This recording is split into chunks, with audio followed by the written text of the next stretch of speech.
BJP ಗುತ್ತಿಗೆದಾರರಾಗಿರ್ತಕ್ಕಂಥ ಶ್ರೀಯುತ Lakhan sir ಅವರು ಬಂದಿದ್ದಾರೆ. ಅವರು ಸಹ ನಾನು ಸ್ವಾಗತವನ್ನು ಕೊಡ್ತಾ ಇದ್ದೀನಿ. ನಾನು ಡಾಕ್ಟರ್ ಕೆ ನಾಗರಾಜ್, ದಕ್ಷಿಣ ಭಾರತ ಕುಂಬಾರ ಕುಲಾಲ ಫೆಡರೇಷನ್ನ ರಾಜ್ಯ ಯುವ ಘಟಕದ ಅಧ್ಯಕ್ಷನಾಗಿ ನಾನು ನಿಮಗೆ ಪರಿಚಯ ಮಾಡ್ಕೊಳ್ತಾ ಇದ್ದೀನಿ. ಇವರಿಗೆಲ್ಲ ಸ್ವಾಗತವನ್ನು ಕೋರುವ ಜೊತೆಗೆ ಮುಖ್ಯವಾಗಿ ಈ ದಿನ ಈ ಕಾರ್ಯಕ್ರಮಕ್ಕೆ, ಈ ಪತ್ರಿಕಾಗೋಷ್ಠಿಗೆ ಬಂದಿರತಕ್ಕಂಥ ಕೋಲಾರ ಜಿಲ್ಲಾ ಕಾರ್ಯನಿರತ ಪತ್ರಕರ್ತರ ಸಂಘ ಹಾಗೂ ಎಲ್ಲ ಎಲೆಕ್ಟ್ರಾನಿಕ್ ಅಂಡ್ ಪ್ರಿಂಟ್ ಮೀಡಿಯಾದ ನನ್ನೆಲ್ಲ ಆತ್ಮೀಯ ಸಹೋದರ ಸಹೋದರಿಗಳು ನಾನು ಸಹ ಸ್ವಾಗತವನ್ನು ಕೊಡ್ತಾ ಇದ್ದೀನಿ. ಈಗ ನೆನ್ನೆ ನಡೆದಿರ್ತಕ್ಕಂಥ ಘಟನೆ ನಮಗೆಲ್ಲ ಗೊತ್ತಿದೆ. ಅದರ ಒಂದು ಸಲುವಾಗಿ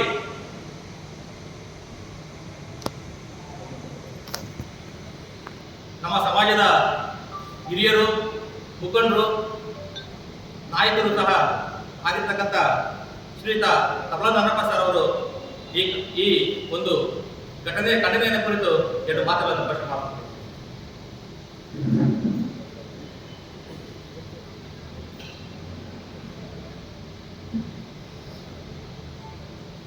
ಸಮಾಜದ ಎಲ್ಲ ಗಣ್ಯರಿಗೆಲ್ಲರಿಗೂ ನಮಸ್ಕಾರ. ಇವತ್ತು ಪತ್ರಕರ್ತರಿಗೆ ಎಲ್ಲರಿಗೂ ನಮಸ್ಕಾರ. ಆದರೆ ನಮ್ಮ ಸಮಾಜದಲ್ಲಿ ಯಾರಾದರೂ ಒಬ್ಬರು ಒಳ್ಳೆಯ ಒಂದು ಹುದ್ದೆಯಲ್ಲಿ ಇದ್ದಾರೆ ಅಂತಂದರೆ ನಮ್ಮ ಕೋಲಾರ ಜಿಲ್ಲೆ ಅಧ್ಯಕ್ಷರಾಗಿ ಕಾಂಗ್ರೆಸ್ನಲ್ಲಿ ನಮ್ಮ ಲಕ್ಷ್ಮೀನಾರಾಯಣ ಸೇವೆ ಮಾಡ್ತಾ ಇದ್ರು. ಆದರೆ ಅವರು ವ್ಯವಹಾರಗಳು ಏನೇ ಇರಲಿ, ಏನೇ ಮಾಡ್ಕೊಂಡ್ಲಿ ನಮ್ಗೆ ಬೇಕಾಗಿಲ್ಲ. ಆದರೆ ನಮ್ಮ ಜನಾಂಗದವರು ಯಾರೋ ಒಬ್ಬ ವ್ಯಕ್ತಿನ ಆ ಥರ ಅನ್ಯಾಯವಾಗಿ ಆಚೆ ತಂದದ್ದು, ಅಸಭ್ಯವಾಗಿ ಮಾತಾಡಿರೋದಕ್ಕೆ ಭಾಳ ನೋವು ಉಂಟು ಮಾಡಿದ್ದಾರೆ. ದಯವಿಟ್ಟು ಯಾವುದೇ ಒಂದು ವಿಚಾರದಲ್ಲಿ ಇರ್ತಾರೆ, ಈ ಥರ ಮಾಡಿದ್ರೆ ನಾವು ಬೇಕಾದಷ್ಟು ಅದಕ್ಕೆ ತಕ್ಕಂಗೆ ನಾವು ಧರಣಿ ಏನಾದರೂ ಒಂದು ಚಟುವಟಿಕೆಗಳು ಮಾಡಬೇಕಂತ ನಮ್ಮ ಉದ್ದೇಶ. ದಯವಿಟ್ಟು ಇದನ್ನು ಭಾಳ ಕಡಿಮೆ ಮಾಡ್ತಾ ಇದ್ದೀವಿ. ಇಡೀ ಕರ್ನಾಟಕ ಪೂರ್ತಿ ಕಡಿಮೆ ಮಾಡ್ತಾ ಇದ್ದೀವಿ ನಮ್ಮ ಜನಾಂಗ. ಇದು ನಮಗೆ ಭಾಳ ನೋವಾಗುವ ವಿಚಾರ. ಇದು ಆಗಬಾರ್ದು. ಹಿಂದುಳಿದ ವರ್ಗ ಯಾರಿಗೆ ಆಗಲಿ ಕೂಡ ಈ ಥರ ಆಗಬಾರ್ದು. ಯಾಕಂದರೆ ಅವ್ರು ಕೇಳೋ ಶಕ್ತಿ ಇರಲ್ಲ ಅಂತಾನೆ ಈ ಥರ ಮಾಡ್ತಾ ಇರೋದು. ಯಾಕೆ ಬೇಕಾದ್ರೆ ಏನಿದ್ರೆ ಅದು ಅವರು ಮಾತಾಡ್ಕೊಂಡು ಏನು ಬೇಕೋ ಸರ್ ಮಾಡ್ಕೊಂಡ್ವಿ. ಅವ್ರ ಮೀಟಿಂಗ್ನಲ್ಲಿ ಏನಿದೆ ಸಂಘ ಅವರು ಸಮಾಜದಲ್ಲಿ ಏನಿದೆ ಮಾಡ್ಕೊಂಡ್ವಿ. ನಮ್ಮ ಸಮಾಜದಲ್ಲಿ ಒಬ್ಬರಿದ್ದರೆ ಅವ್ರು ಅವಮಾನ ಮಾಡ್ತೀರಾ? ಈ ಅವಮಾನ ಮಾಡಿರೋ ಸರಿನಾ? ಇದು ಸರಿ ಇಲ್ಲ ಅಂತ ನಾವು ಖಂಡನೆ ಮಾಡ್ತಾ ಇದ್ದೀವಿ. ಎಲ್ಲರಿಗೂ ನಮಸ್ಕಾರ. ಶ್ರೀಯುತ ನಬಾದಾಪುರ ಅವರಿಗೆ ನಾನು ಹೃದಯಪೂರ್ವಕ ಸ್ವಾಗತವನ್ನು ಮಾಡ್ತೇನೆ.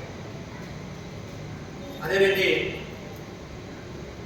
ಕೋಲಾರ ಜಿಲ್ಲಾ ಕುಂಬಾರ ಸಂಘದ ಅಧ್ಯಕ್ಷರು, ಸಮಾಜ ಸೇವಕರು ಹಾಗೂ ಉದ್ಯಮಿಗಳಾಗಿರ್ತಕ್ಕಂಥ ಶ್ರೀಯುತ ಕಲ್ಲಂಡೂರು ಶ್ರೀನಿವಾಸ ಸರ್ ಅವರಿಗೆ ಸಹ ನಾನು ಸ್ವಾಗತವನ್ನು ಕೊಡ್ತಾ ಇದ್ದೇನೆ.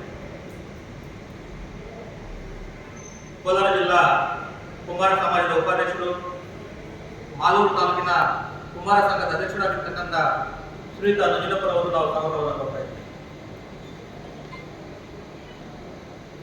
ಬಂಗಾರಪೇಟೆ ತಾಲೂಕಿನ ಕುಂಬಾರ ಸಮಾಜದ ಅಧ್ಯಕ್ಷರು ಹಾಗೂ ಪುರಸಭೆಯ ಉಪಾಧ್ಯಕ್ಷರು ಆಗಿರ್ತಕ್ಕಂಥ ಶ್ರೀಯುತ ಮಂಜುನಾಥ್ ಅವರು ಸಹ ನಾನು ಸ್ವಾಗತವನ್ನು ಕೊಡ್ತಾ ಇದ್ದೇನೆ. ಕೋಲಾರ ಜಿಲ್ಲಾ ಕುಂಬಾರ ಸಂಘದ ನಿರ್ದೇಶಕರಾಗಿರ್ತಕ್ಕಂಥ ಶ್ರೀಯುತ ಲಕ್ಷ್ಮೀಪುರ ನಾಗೇಶ್ ಅವರು ಇದ್ದಾರೆ. ಅವರು ನಾವು ಸಹ ಸ್ವಾಗತವನ್ನು ಕೊಡ್ತಾ ಇದ್ದೇವೆ. ಈ ಕಾರ್ಯಕ್ರಮಕ್ಕೆ ಬರುವ ಯುವ ನಾಯಕರು ಹಾಗೂ ನಮ್ಮ ಸಮಾಜದ ಯುವ ಮುಖಂಡರಾಗಿರ್ತಕ್ಕಂಥ ಕಲ್ಲಂದೂರು ರಾಜಶ್ರೀನಿವಾಸಪ್ಪನವರು ಸಹ ವೇದಿಕೆಯಲ್ಲಿದ್ದಾರೆ. ಅವರು ಸಹ ಸ್ವಾಗತವನ್ನು ಕೊಡ್ತಾ ಇದ್ದೀನಿ. ಗುತ್ತಿಗೆದಾರರು ಹಾಗೂ ನಮ್ಮ ಸಮಾಜದ ಮುಖಂಡರಾಗಿರ್ತಕ್ಕಂಥ ಕೆಂಬೋರಿ ಶ್ರೀನಿವಾಸ ಅವರು ಈ ವೇದಿಕೆಯಲ್ಲಿ ಅವರು ಸ್ವಾಗತವನ್ನು ಕೊಡ್ತಾ ಇದ್ದೀನಿ. ದಕ್ಷಿಣ ಭಾರತ ಕುಂಬಾರ ಕುಲಾಲ ಸಮಾಜದ ರಾಜ್ಯ ಪ್ರಧಾನ ಕಾರ್ಯದರ್ಶಿಗಳಾಗಿರ್ತಕ್ಕಂಥ ರಂಗರಾಜರು ಸಹ ವೇದಿಕೆ ಮೇಲೆ ಅವರು ಸಹ ಸ್ವಾಗತವನ್ನು ಕೊಡ್ತಾ ಇದ್ದೀನಿ. ಅದೇ ರೀತಿ ಪ್ಲಾಸ್ಟಿಕ್ ನಿರ್ಮೂಲನಾ ಸಮಿತಿಯ ಅಧ್ಯಕ್ಷರು ಹಾಗೂ ಮಾಲೂರು ಕುಮಾರ ಸಮಾಜದ ಮುಖಂಡರಾಗಿರ್ತಕ್ಕಂಥ ಮುನ್ಸಬೆ ಸರ್ ಅವರು ಸಂಘದ ಸ್ವಾಗತವನ್ನು ಕೊಡ್ತಾ ಇದ್ದೀನಿ. ಅದೇ ರೀತಿ ಕೋಲಾರ ಸಂಘದ ಮಹಿಳಾ ನಿರ್ದೇಶಕರಾಗಿರ್ತಕ್ಕಂಥ ಶ್ರೀಮತಿ ಸರೋಜಾ ಅವರು ಸಹ ನಾನು ಸ್ವಾಗತವನ್ನು ಕೊಡ್ತಾ ಇದ್ದೀನಿ. ಮುಖ್ಯವಾಗಿ 12 ಲಕ್ಷ ಜನಸಂಖ್ಯೆ ಇದ್ದರೂ ಸಹ ನಾವು ಎಲ್ಲೂ ರಾಷ್ಟ್ರೀಯವಾಗಿ ಮುಂದೆ ಬರೋದಕ್ಕೆ ಬಹಳಷ್ಟು ಹಿಂಜರಿತೀವಿ. ಯಾಕಪ್ಪ ಅಂದ್ರೆ ಕಾರಣ ಇವೆ. ಯಾಕಂದ್ರೆ ನಾವು ಹಿಂದುಳಿದಲ್ಲಿ ಅತಿ ಸೂಕ್ಷ್ಮ ಸಮಾಜಕ್ಕೆ ಸೇರಿರ್ತಕ್ಕಂಥ ವ್ಯಕ್ತಿಗಳಾಗಿದ್ದು ನಮ್ಮ ಮೇಲೆ ಯಾರೋ ಒಬ್ಬರು ಇಬ್ಬರು ಅಲ್ಲಲ್ಲಿ ಒಬ್ಬರು ಜಿಲ್ಲಾಧ್ಯಕ್ಷ ಪೋಸ್ಟ್ಗಳು ಅಥವಾ ಇನ್ಯಾವುದೋ ಒಂದು ರಾಜ್ಯ ಮಟ್ಟದ ಪೋಸ್ಟ್ಗಳಲ್ಲಿ ನಾವು ಇರ್ತೀವಿ. ಇಂಥ ಸಮಯದಲ್ಲಿ ನಮ್ಮ ರಾಜ್ಯ ಮಟ್ಟದ ನಾಯಕರ ಮೇಲೆ ಈ ತರ ಜಿಲ್ಲಾ ಮಟ್ಟದ ನಾಯಕರ ಮೇಲೆ ಈ ತರ ದೌರ್ಜನ್ಯವನ್ನು ಮಾಡಿದಾಗ ನಮ್ಗೇನಂತಂದ್ರೆ ಯಾಕಪ್ಪ ಬೇಕು ನಮಗೆ ರಾಜಕೀಯ ಅಂತೇಳಿ ನಾವು ಒಪ್ಕೊಂಡು ಮಾಡ್ಕೊಂಡಿದ್ವಿ. ಆದ್ರೆ ಎಷ್ಟು ಜನರು ಸಹ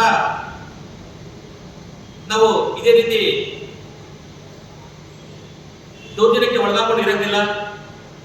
ಮುಂದಿನಲ್ಲೂ ಸಹ ನಾವು ದೊಡ್ಡ ಮಟ್ಟದಲ್ಲಿ ಸಂಘಟನೆಯನ್ನ ಮಾಡಿ ನಾವು ಅವ್ರಿಗೆ ಮತದಾನ ಮುಖಾಂತರ ನಾವು ಆನ್ಸರ್ ಮಾಡ್ಬೇಕಾಗಿ ಬರುತ್ತೆ.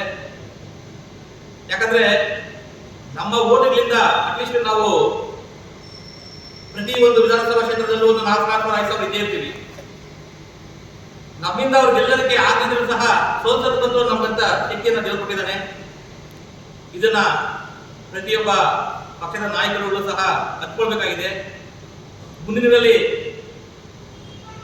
ಕಾಂಗ್ರೆಸ್ ಪಕ್ಷ ಒಂದೇ ಅಲ್ಲ, ಯಾವುದೇ ಪಕ್ಷದಲ್ಲಿರ್ತಕ್ಕಂಥ ನಮ್ಮ ರಾಜ್ಯದ ಮತ್ತೆ ಜಿಲ್ಲಾ ಮುಖಂಡರುಗಳಿಗೆ ಮುಂದಿನಲ್ಲಿ ಎಲ್ಲೇ ಸಹ ಕರ್ನಾಟಕದಲ್ಲಿ ಎಲ್ಲೇ ಸಹ ಈ ತರ ಅಹಿತಕರ ಘಟನೆಗಳೇನಾದ್ರೆ ನಾವು ದೊಡ್ಡ ಮಟ್ಟದಲ್ಲಿ ಉಗ್ರ ಹೋರಾಟವನ್ನು ಮಾಡಿ ಅವರಿಗೆ ನಾವೇನಂತ ಇಲ್ಲಿ ತೋರಿಸ್ಕೊಡ್ಬೇಕಾಗುತ್ತೆ.